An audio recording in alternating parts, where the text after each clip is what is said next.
Welcome to Tea with Honey. It's your girl HoneyDaVinci and I'm back with another video. So today I'll be doing another segment of review. Now I know I haven't been putting out any reviews lately because what happened is I had did the second episode of Rupaul's Drag Race and unfortunately I was like unaware of the situation with Sherry Pie. And I had just went all out on how great Sherry Pie is, all these things. And I just, once I found out what happened with her, and I'll make a video about it just to get you all up to speed for anyone who doesn't know, I didn't feel comfortable putting the video out. And then after I didn't feel comfortable putting the video out, I didn't feel comfortable making a video without having a second episode. And I basically just had to talk myself into getting back into the show because I love RuPaul's Drag Race. It's one of my favorite shows, you know what I mean? And I emphasized that on the first episode that I did. So it really just came down to that. And now I just made the decision that I have to do the show because I love the show and because we can't let one bad apple spoil the bunch. And, you know, I don't want to stop reviewing my favorite show because some person decided to do some wicked things behind the scene. And so I made the decision that I'm going to continue to do RuPaul's Drag Race. Okay? And I hope I don't offend anyone. I'm not going to mention Sherry Pie at all. I'm going to exclude her out of all of the looks. I'm going to exclude her even if she wins the challenge. I'm going to exclude her out of everything. I might not be able to exclude her out of the clips so much, but I will do my best to try to show her as less as I possibly can because I definitely don't want to offend anyone from RuPaul's Drag Race or the LGBT plus community. You know, so anyways, so the episode starts off with the girls being hit hard by the loss of Rock'em Sokura. Now, Rock'em, I was hurt. I was really hurt by the fact that Rock'em went home, man. I was so devastated. First of all, I was devastated at the fact that Rock'em and Brita went into the bottom two together and had to face off because I knew I was going to lose one of my favorites on the show. You know what I mean? And that was another reason why I decided I have to make a review video because, like, god damn it, one of my favorite characters just went home so soon. And it was just like, wow. I couldn't believe it. Leslie Jones couldn't believe it. She was the guest judge, you know what I mean? So it was just devastating because, first of all, she killed the runway. In my opinion, I liked her look. It was a bit extra. I didn't like that one side of her butt was not the same as the other side. But, you know, I liked that she went all out. And then that freaking lip sync for her life. Girl, she killed it. She went all out. And we didn't expect that. Like, I didn't expect that. I didn't know what to expect. You know what I mean? I didn't really have an expectation. But she definitely exceeded whatever in my subconscious mind I had because it was just like, wow, like, girl, like, killing it, you know? And she literally left it all on the dance floor, and for her to get sent home, I was devastated. Rock 'em. Keep socking it to him. Now, sashay away. Love you, Rock. No, ma'am. No, ma'am. No, ma'am. You know what I mean? And the girls were too. The girls were like crying and stuff about it because, like, this is their lives. They literally have a passion for their drag. You know what I mean? And when Rock'em got to the back of the stage and like had walked off, you could hear her crying, and I think that really hit the girls hard because it's one thing for people to get sent home. Like, we know when Delilah Sin went home, that she didn't even say goodbye. So we knew that it would hit her hard for her to not, do every time someone gets in home, they stop and they say goodbye. You know what I mean? Like whether they say a little trademark word or Miss Vanjie, like they do something to say goodbye. You know what I mean? And when Delilah got sent home, she just stormed off. Like you could tell it hit her hard, And then for Rock and Sakura to get sent home, and it was like the complete opposite. Instead of anger, it was just complete and utter distraught. Like she was crying, "Oh, it's working me up. It's working me up." So the girls were talking about that. And they were basically saying how it really hit them hard hearing her cry and things like that. Then the girls get themselves together and they congratulate Gigi on her win. And Gigi is like killing the show. She's like a favorite for me right now. Well, it's like a lot of good queens on this season. A lot of good queens, I have to say. So then that's when, the girls congrats her on winning the ball challenge. She did have a great look.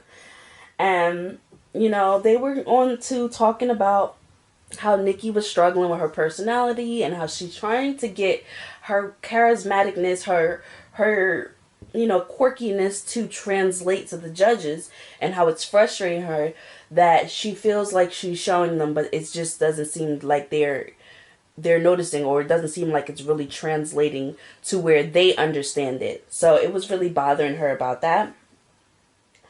Then the ladies questioned Aiden's effort, because if you saw the last episode, then you know that Aiden came out with a corset with balls put on it. As I said, the last challenge was a ball challenge, as far as like not the challenge but the actual runway look was a ball challenge. So you had to basically make an outfit out of balls, or wear a look that had a whole bunch of balls on it. And all basically Aiden did was put a whole bunch of black and white balls on a corset, and she wore that out. Now, they were saying how they felt like instead of Brita being in the bottom two, that Aiden should have been in the bottom two. Now, if Aiden would have been in the bottom two with Rock'em Sakura, I probably would have had my fave still there. But, unfortunately, you never know the way it's going to work out on RuPaul's Drag Race. You just never know. So, they were basically saying they would have rather her been in the bottom two, and they felt like she didn't put enough work in, and they felt like she was just skating by, and good queens were getting sent home, and then she's just doing the bare minimum and just skating by. And I mean, I understand where they're coming from, because she did just put black and white balls on the corset, and she did take naps, and she didn't really put in as much effort as the girls did on their outfits. But if you come out with an outfit that you're trying to present as a pineapple, and this is, and as you know, I love Brita. I went hard on Brita, as far as in a positive way, on Brita on the first episode, about her looks and how she's just like the creme brulee of looks. Oh, Brita. Oh my God. Brita. Oh my gosh. When I say she's a look queen, oh my gosh, she was giving me body. She was giving me grace and elegance. She was just fabulous. Like, her gowns were just like, even the way she was walking, you just knew. It's like she was wearing one of those gowns that just transform you. Like, I don't think anyone could put that outfit on and not just feel like the shit.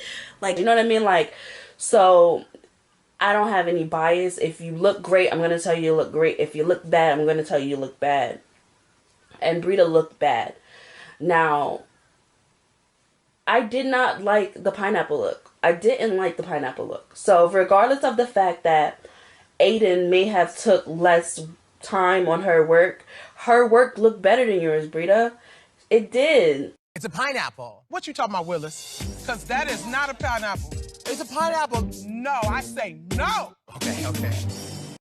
And I understand you had better looks in the past episode, but that's not how Drag Race works. Drag Race is a day-by-day, challenge by challenge show. You can be in the top for 6 weeks and then on the 7th week get sent home.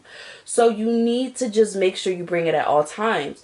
And I can understand the frustration of working so hard on something and then someone who you felt like did the bare minimum just made it. But if that bare minimum looks better or looks more appealing than your hard work, then you're obviously going to go into the bottom, girl. And just step it up next time you're here. We just lost Rockham. Like, come on. Like, I was just gagged by the fact that Rockham wore, like, that big, puffy tulle outfit. Like, you get what I'm saying? Like, she had me gagged. You know what I mean? And now she's gone. Like, ugh. Just never know the way the pendulum is going to swing, my dear. So, bring it every time. So anyways, after that, and the ladies untuck and things like that, and get ready for, their next challenge, Rue comes out and lets the ladies know that their next challenge is going to be an acting challenge. And they're going to be doing a show called Grey's Anatomy. So they're going to be acting and, making up their little roles. And to figure out who's going to get what role, RuPaul had the pit crew come out with a tray with pill containers on it. And you know what pill containers are, I assume. Now she lets the ladies know that inside of these pill containers are a whole bunch of silver glitter pills. Now the silver glitter pills have no power, but there are 2 pink glitter pills and 2 containers, and whoever finds a pink pill gets to make the decision on who gets what role. So 2 women were going to be able to choose what role. So Gigi Good and Nicky Dog were the ones who got the pink pills, so they would be in charge of who gets the roles. So once they go and once they get the pills and they get the power, they go ahead and they sit down with the ladies and, talk about who wants what role and things like that. Then they go off with each other by themselves and make decisions on who they think should get what roles. Pretty much everyone got the roles that they wanted. The only 2 people who didn't really get a role that they really were excited about was Aiden and Widow Vondu.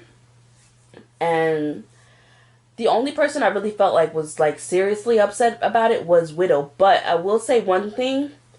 Widow just basically tucked her chin and didn't even let it make her sweat. Obviously you could tell she was upset. But when they asked her, did she want to change roles, she let them know, no, it is what it is. Y'all gave me the role, I'm going to do it. And, ooh, I like that type of energy. And energy like that just makes me feel like Widow is a boss-ass bitch. You know what I mean? And we've seen all these seasons of RuPaul's Drag Race where if a girl doesn't get the role she wants, she will bitch and moan and cry and fuck up the challenge, get sent home, and then blame RuPaul's Drag Race or blame the queens who didn't give her the role. And we've seen it 100 times. So it's always nice when you see those queens who get the roles they don't want. They might not be able to hide the fact that they're upset on their face, but they let you know, I'm good. I'm going to figure it out. And I like that. And the same with Aiden Zane. Aiden did the same thing. They asked her about the role. She wasn't excited about it, but she let them know, do I really have a choice? No, I'm going to just do what I got to do. So, that was cool. Now, when RuPaul goes around, because as you know, RuPaul always goes around while everyone's preparing for their challenge. And basically, just seeing what's going on with the ladies, seeing if she can give them a little bit of advice before they come out.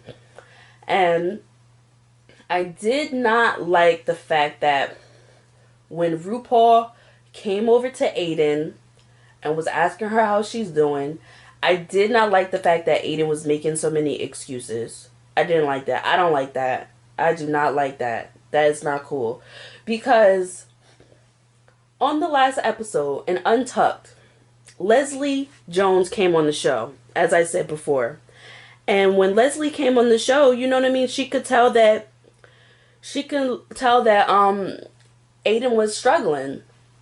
And so she was basically giving all the girls some real ass advice, but specifically for Aiden, Aiden was giving her these same excuses that Aiden was just now giving to RuPaul. So she was saying how she's not from a big city and she's not from this and that, and Leslie Jones was like, girl, that's not an excuse. You need to get that out your head.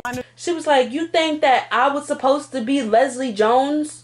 She said, I'm 50 years old and I'm from the hood. Like, what do you mean? I'm not supposed to be where I'm at right now. It don't matter where you from. It matters about your talent. And that's facts. And Aiden acted like she understood, and she acted like, you know what I mean, she had got that jewel, and she understood that jewel. And so for her, the very next time we see her, you know, get asked pretty much the same question, it's right back to that, oh, I'm not from here, I'm not like the other girls, I'm not used to this, I'm not used to that. Like, girl, none of these girls have ever been on RuPaul's Drag Race. All of this is new for everyone. Yeah, some of them might be more versed in acting. Some of them might be more versed in looks. Some of them might be more versed in comedy. But none of them have ever been in this experience before. Therefore, this experience is new for everyone. Freaking Nicky Doll is not even from here. You get what I mean? So, like, you cannot use that as an excuse. You can't. You have to get that out of your mind. And I didn't like that she was still using that as an excuse. And RuPaul told her pretty much the same thing as Leslie Jones. Like, girl, no. You cannot use that as an excuse. All of these girls are going through some new experiences. And I'm sure if you ask them, they will tell you that they are a fish out of water right now. You get what I'm saying? So, I didn't like that. That was very, I didn't like that at all.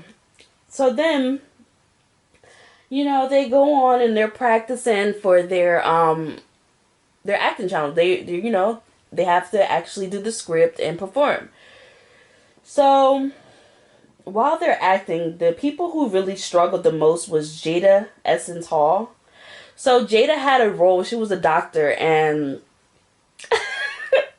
yo, I would have been so mad if I was her, because like she had these freaking hard ass words to pronounce, and it was like a whole bunch of them, and she had to like say it smoothly. And girl, if I was her, I wouldn't even have tried to say it right. I probably would have got the first few attempts, and then I would have been like, you know what, I'm gonna just say it like a crazy person, because ain't no way I'm gonna be able to get these words right.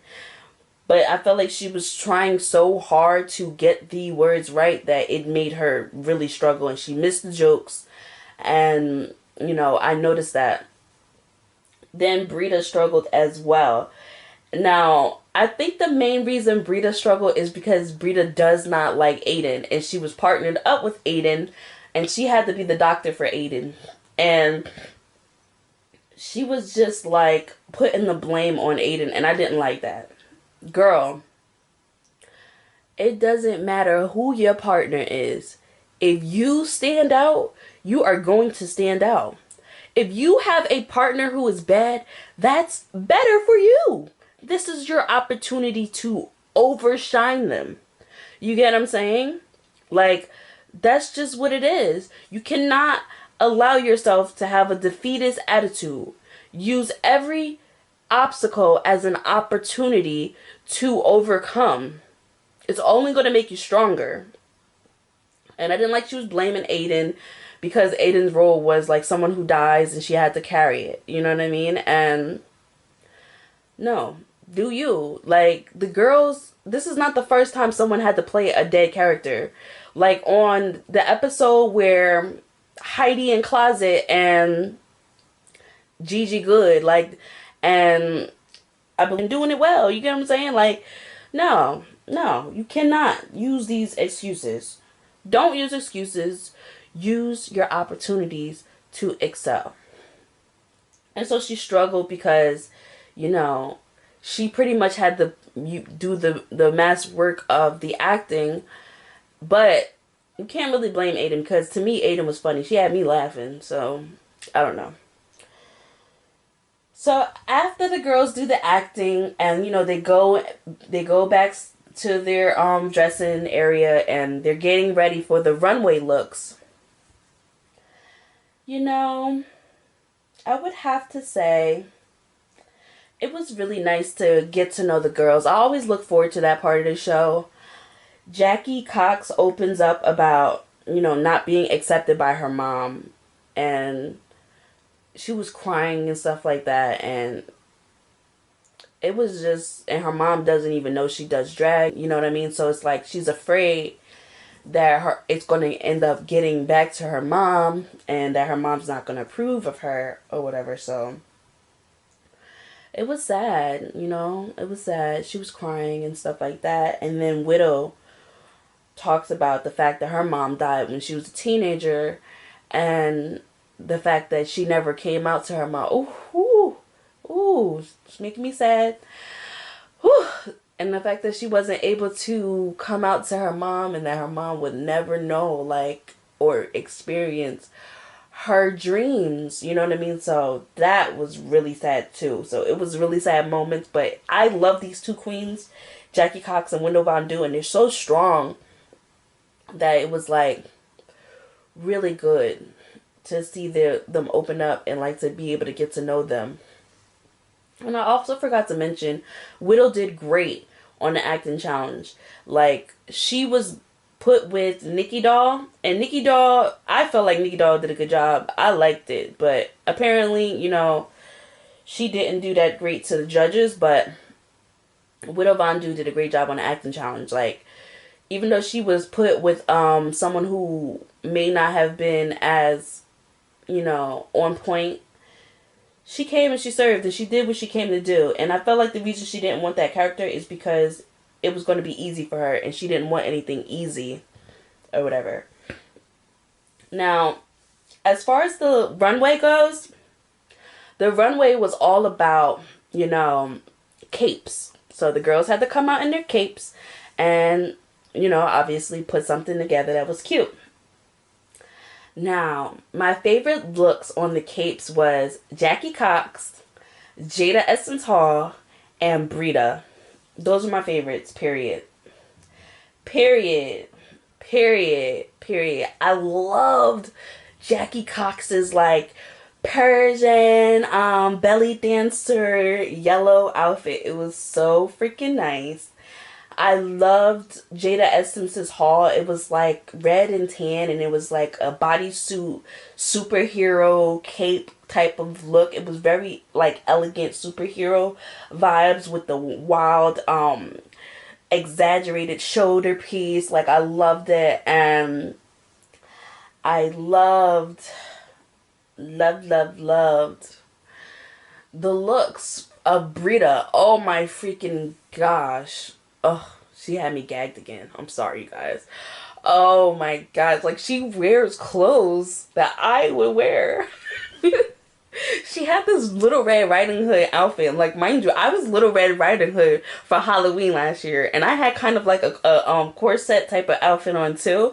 So she was just giving me life. When I tell you, Brita can be my spirit drag animal. You know what I mean? She be wearing my drag outfits. If I was a drag queen, I would freaking wear that shit. And she shapes her body so well. Oh my gosh, it was giving me freaking life. I loved her hair. I love how classic she can look at times. She really be killing it. Oh my gosh, she killed it. I didn't really like Widow Von Du's outfit. I didn't really care about anyone else's outfit, really. Those were the looks that really stood out the most. As far as the outfits that I didn't really like, I liked Nicky Doll's outfit. Didn't really seem like a cape to me, but I didn't like her hair. I don't like the way she wears her wig sometimes because it's very wiggy. You know what I mean? I like when the wigs look natural, and her hairline is always, I feel needs to be pulled. Not always. I can't say always. Because when she had that real short haircut, that episode with Nicki Minaj, the first episode, I really like that hairstyle. But when she wears the lace fronts with I don't know, with the really, really straight hairlines, I don't like it. It seems very wiggy. But Another one I didn't like Heidi's outfit either at all. I did not. I liked the bodysuit.